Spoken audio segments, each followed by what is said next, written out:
نحمده ونصلي ونصلي على رسوله الكريم اعوذ باللہ من الشیطان الرجیم بسم اللہ الرحمن الرحیم.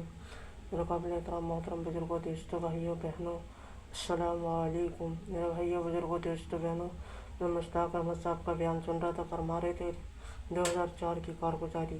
فرماتے ہیں کہ ایک دفعہ ہم لوگ 2004 ورلڈ 11 پوری دنیا کے کھلاڑی جمع اب پریکٹس کر کے جو ہے ڈریسنگ روم میں پہنچے، کپڑے بدلی کرنے کے لیے ڈریسنگ روم میں پہنچے اپنا پوری دنیا کے کھلاڑی.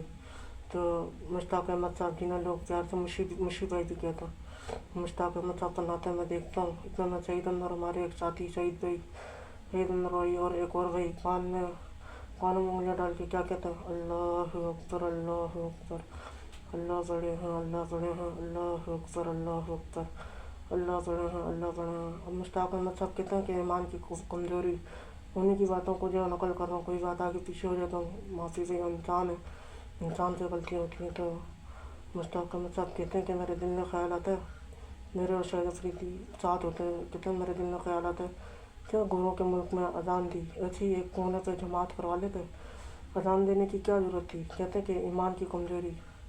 اب کہتے ہیں ایک گورا کپتان ہوتے، وہ مشتاق احمد صاحب کو کال کرتے کہ مجھے کچھ سوال کرنا ہے. اب مشتاق بھائی کہتے ہیں ایسی الٹے پھلٹے سوالات کرے گا، کیا ان گوروں کے ملک میں اذان دینے کی ضرورت تھی. انہیں کی باتیں آپ کو بتا رہا ہوں.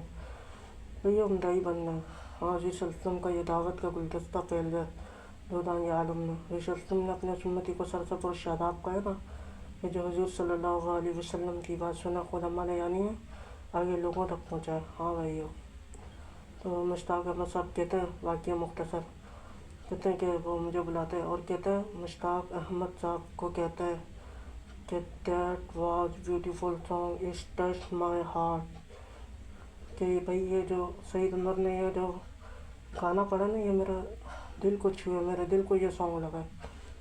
کوئی بات غلط ہے تو معاف کر دیے گا بھائی، انسان ہے.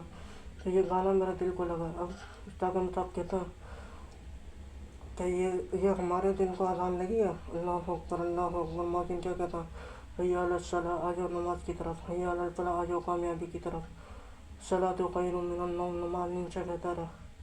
اور بہت سے لوگ جو مسجد میں کھڑے ہو کے آواز بات اونچی کرو، مؤذن صاحب اذان دے رہے ہیں آواز نہیں آ رہی. اور بات کہتے ہیں کہ ایک اور گورا آتا ہے، اس نے ہاتھ پیچھے باندھے ہوئے ہوتے ہیں اور کہتے ہیں مسٹر سعید انور کہاں ہیں، ہاتھ پیچھے باندھے ہوئے مشتاق بھائی کہتے ہیں. تو مشتاق احمد صاحب کہتے ہیں مشی بھائی کہ وہ سعید انور صاحب اپنے گھر چلے گئے، مطلب چلے گئے روم میں. صحیح ہے. تو وہ مشتاق احمد صاحب کہتے ہیں پیچھے سے ہاتھ کھلتا ہے، پھر پیچھے سے ہاتھ آگے لاتے ہیں، اس کے ہاتھ میں شراب ہوتی ہے. مشی بھائی کہتے ہیں، مشتاق احمد صاحب کہتے ہیں. اور وہ الفاظ دہراتے ہیں کہ سعید انور صاحب کی زندگی بدلی ہو چکی تھی. چہرے پہ پگڑی اور چہرے پہ جو ہے داڑھی، اور سر پہ پگڑی امامہ، سر پہ چہرے پہ داڑھی آ گئی، سر پہ امامہ وغیرہ آ گیا. تو وہ گھوڑا کہتے ہیں مشی بھائی کو، مشتاق احمد کو، کہ یہ جو سعید انور نے سر پہ امامہ باندھا ہوا اور چہرے پہ داڑھی، مجھے سعید انور سے شرم آتی ہے. مسٹر سعید انور، مسٹر اس کے آگے لگاتے ہیں جس کو بہت زیادہ عزت دیتا. اب آگے مشتاق احمد صاحب کہتے ہیں کہ وہ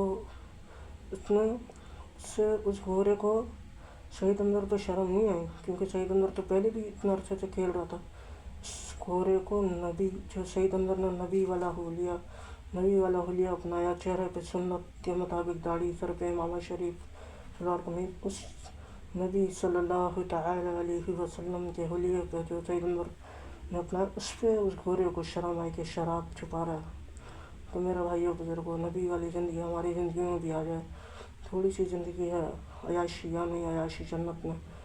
اگر کوئی بات غلط کہہ دیے تو معافی چاہتا ہوں. وما علینا الا البلاغ المبین.